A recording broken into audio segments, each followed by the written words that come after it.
Shalom and blessings, children of Yahuah and the truth. Today we are going to be continuing on with the Action Besorah, Yahuah's redemptive story.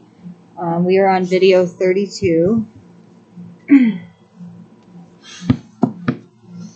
And if you missed my video for Nimrod yesterday, Nimrod's secret identity yesterday. That is video number 4. And it's talking about more new information that you guys could learn from. Okay, so we're on Jerusalem Falls. It says Jerusalem Falls. You get my drift. Based on Jeremiah 39 through 44, 2 Kings 25, 2 Chronicles 36:15 through 23, Lamentations, and Obadiah. For 2.5 years, forces from the great Babylonian army attack the city of Jerusalem. At last they break through the wall. As Babylonian soldiers pour through the broken walls, King Zedekiah tries to escape with his family.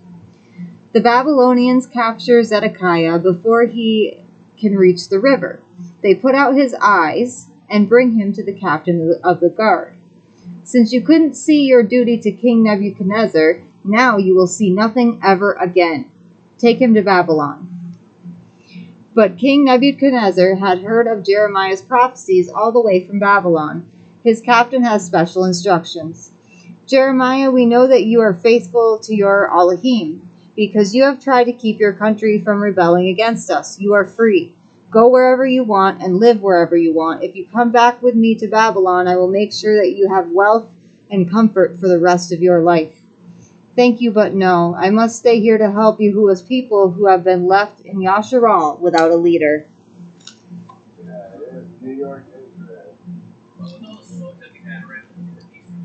Then the Babylonians stripped the silver, gold, and valuable objects from the temple and palace buildings. Okay, so set fire to every corner of the city. Don't let anything survive that would give anyone ideas about rebuilding Jerusalem. For days the fire rages until all that is left of the beautiful city of Jerusalem is a heap of ashes and blackened stone.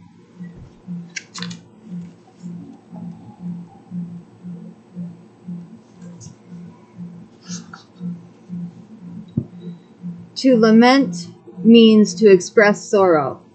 In the book of Lamentations, Jeremiah shares the grief the Yahudim feel over the destruction of Jerusalem. And now, the streets of Jerusalem lie empty. Bitterly, our city weeps tonight. Comfort is far from her. Destruction has come from Babylon.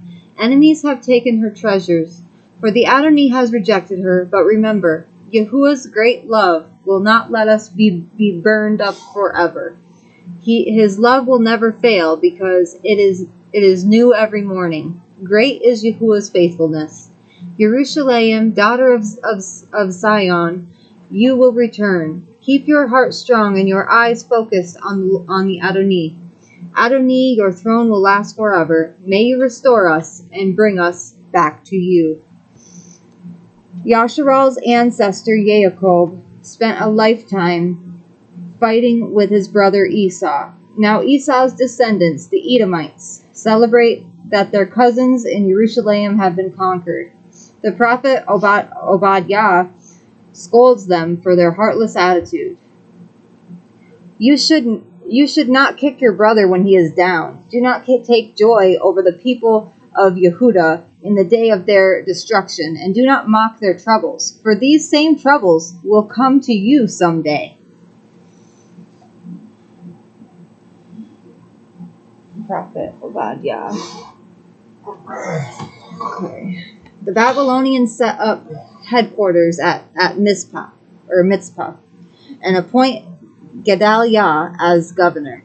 Gedaliah has always been faithful to the Adonai and believed the words of Jeremiah. Pleased to have a Yali governor, Jeremiah joins him and becomes his advisor. Together we'll encourage the people to build up their homes and replant their vineyards and fields. Someday the captives will return, and Yehudah will become a nation again. But good news is always temporary for Jeremiah. Before the governor's dream can come true, he is murdered. Fearful that Babylon will blame all Yasharal for the murder, a group of people go to see Jeremiah. We want to go to Mitzrayim, or Egypt, where there is peace and plenty to eat. Will you ask of the Adoni if that's okay? The Adoni has warned me that you will find neither peace nor food in Egypt or Mitzrayim. Stay here. The Babylonians will not hurt you. Yahuah hasn't done such a good job keeping us safe in Jerusalem. We're going to Egypt. Even after everything that's happened, you still don't believe in Yahuah's words? You just hoped I'd give you permission for what you'd already decided to do. But the people do not care. They flee to Egypt, forcing Jeremiah to go with them. They think they will be safe, but Nebuchadnezzar conquers Egypt next, killing everyone who fled from Jerusalem. Great, Jerusalem. The future hope for Yahuah's people now lies with the exiles in Babylon. Today's Wednesday. That's weird. Okay. Eat your vegetables. Based on Daniel 1. The story of what happens to a royal captive from Yehudah begins with Daniel and his 3 friends, Shadrach, Meshach, and Abednego. Enter the city of Babylon at the end of their 900-mile march from Jerusalem. That's far. What do you think they'll do to us, Daniel? I don't know, Shadrach, but I'm sure Yahuah is with us. Soon after the prisoners reach the city, Daniel and several others are brought before an officer of King Nebuchadnezzar. As nobles from Jerusalem, you will be given a choice, or a chance, to try out for positions in the king's court. But I warn you, you must be strong, smart, and handsome. The chief official moves through the ranks of exiles. He stops in front of Daniel. If your Elohim is so powerful, why did he let you Hebrews be conquered? Good answer. Doesn't a father sometimes need to punish his own children?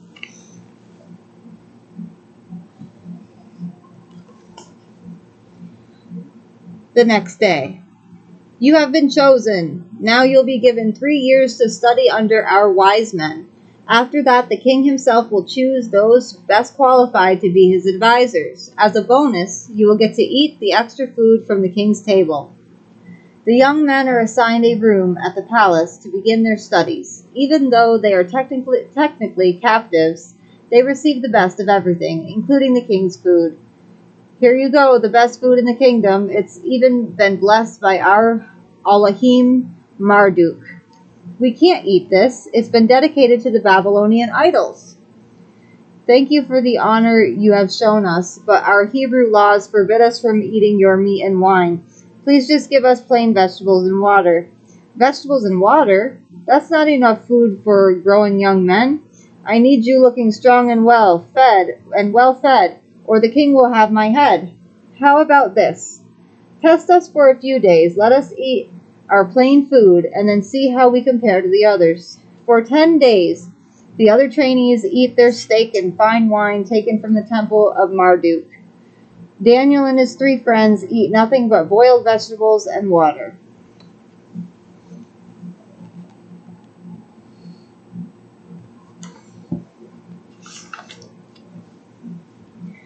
At the end of 10 days, there's no doubt Daniel and his friends not only look better, but they are clearly stronger and faster than their peers. Fine, eat whatever you want. After this, the 4 young Hebrews busy themselves with their studies, learning everything their Babylonian teachers can teach. They're teaching them with a sundial, I believe, or some kind of cultic thing. It's strange looking. They drew it in the sand. But even though they're keeping themselves pure from unyali food, they worry about their unyali studies as well. Why are we studying the Babylonian history and their Elohims and astrology? We don't believe in any of it. For better or for worse, this is the culture we live in. It's good to understand their ways, just not to follow them. The 4 young men consistently pray to Yahuah 3 times a day. In answer to their faithfulness, Yahuah gives them knowledge and wisdom. To Daniel, Yahuah even gives an understanding of dreams. At the end of the 3 years, the young men are taken before the king. He talks with each one, then makes his decision. I have chosen 3 for Daniel. I have chosen these 4, Daniel, Shadrach, Meshach, and Abednego, to serve in my government. They are 10 times better than all my magicians, enchanters, and advisors.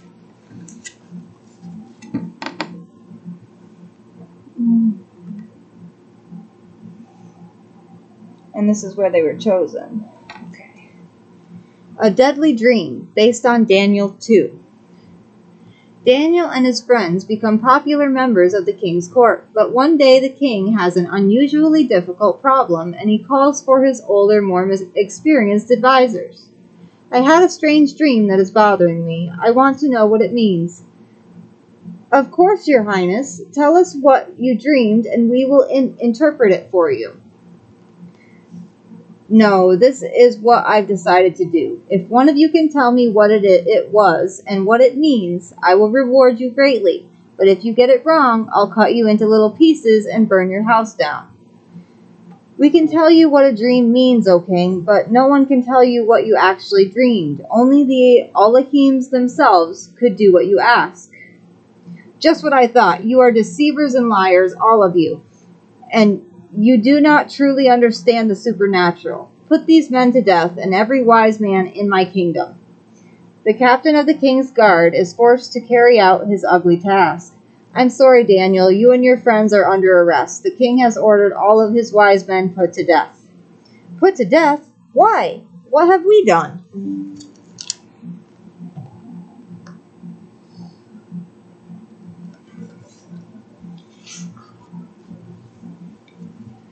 When the guard explains Nebuchadnezzar's anger, Daniel reacts calmly and wisely. He asks for permission to speak to the king. O king, give me time and I will tell you what you dreamed. You have until tomorrow at this time, but not one more minute. Daniel rushes back to his friends with the news. Daniel, no one on earth can do what you promised to do. It's impossible. You're right, but what is impossible for us is possible for Yahuah. We must pray all night if necessary and ask Yahuah to give us the answer so we won't be executed. As the 4 young Hebrews pray, Yahuah shows Daniel the dream and its meaning. Praise be to Yahuah. You give wisdom to the wise, you reveal mysteries that are hidden and bring light to what was dark. Thank you for revealing Nebuchadnezzar's dream.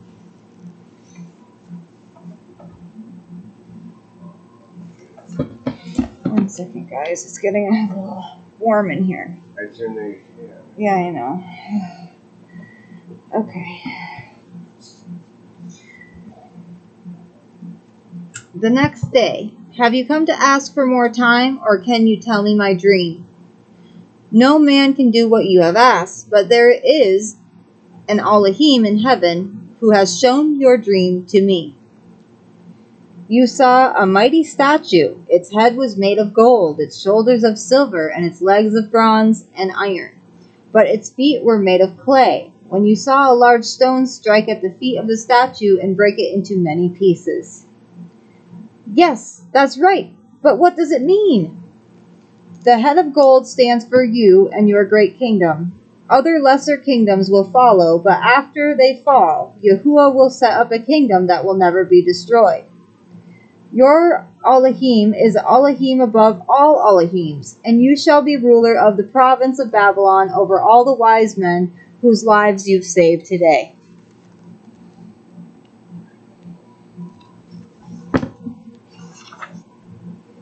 Yahuah is good. Facing the heat.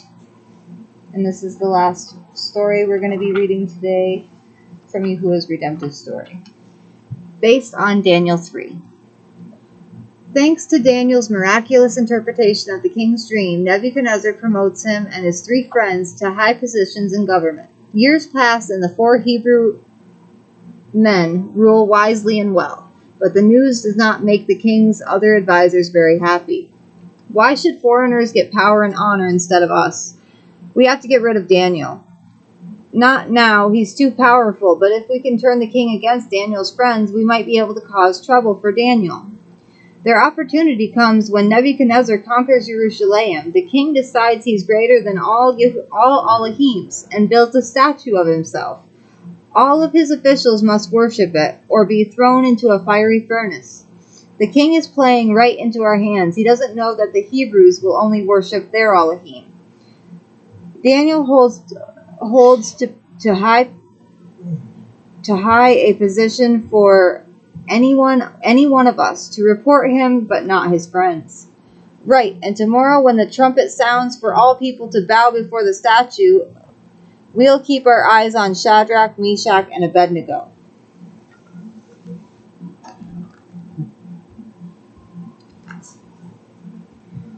At King Nebuchadnezzar's command, a giant statue 90 feet high has been built on the plain of Besorah. All of the officials of Babylon are ordered to worship it. The hour of worship comes, the moment the king's jealous advisors have been waiting for. The musicians have taken their places. The signal will come soon, the one that means death to Daniel's friends. Music fills the air. The officials of Babylon bow down and worship the golden statue, all but Shadrach, Meshach, and Abednego. See, they refuse to bow down.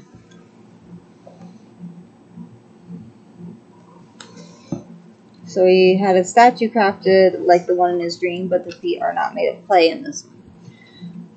Eagerly, the jealous advisors report to the king, "O king, 3 of your Hebrew officials have defied you. They refuse to worship your statue." "What? Bring them to me at once." "Worship the statue or I'll throw you into the fiery furnace. Tell me what Elohim can save you from that." "The Yahuah we serve, the Elohim we serve, saves us from anything, or can save us from anything, including fire. But even if he doesn't, we will never worship an idol. Heat the furnace 7 times hotter than ever before and throw them in." The 3 Hebrews are quickly bound and thrown into the raging fire. "Ah, it's too hot. I'm burning."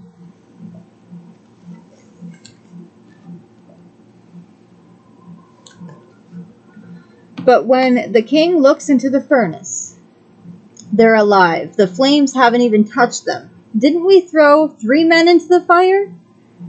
But there's a 4th one there, Yahusha. "But I see 4, and the 4th looks like someone from heaven. Shadrach, Meshach, Abednego, come out." "We did, O king." King Nebuchadnezzar is struck with awe and wonder. Blessed be the Elohim of Shadrach, Meshach, and Abednego, who sent his angel to save them. From now on, anyone who dares to say a word against their Elohim will die. We should probably not make any more attacks on the Hebrews.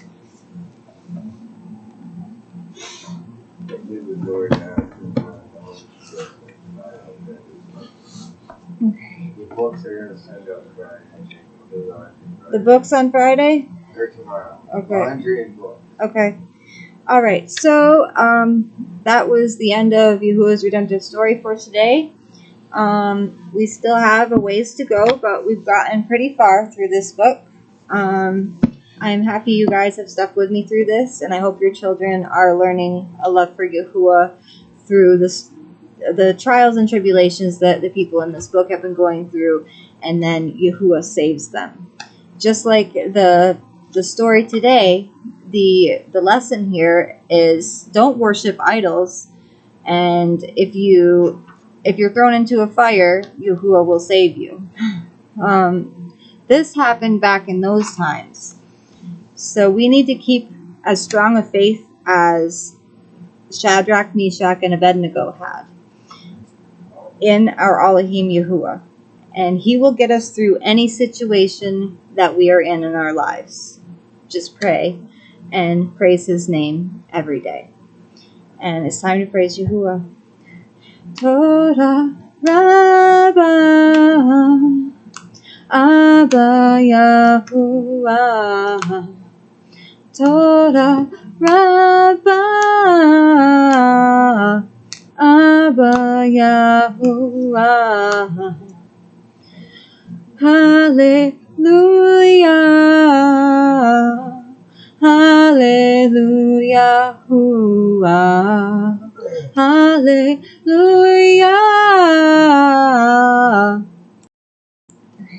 Yahuah is with me. Yahuah is for me.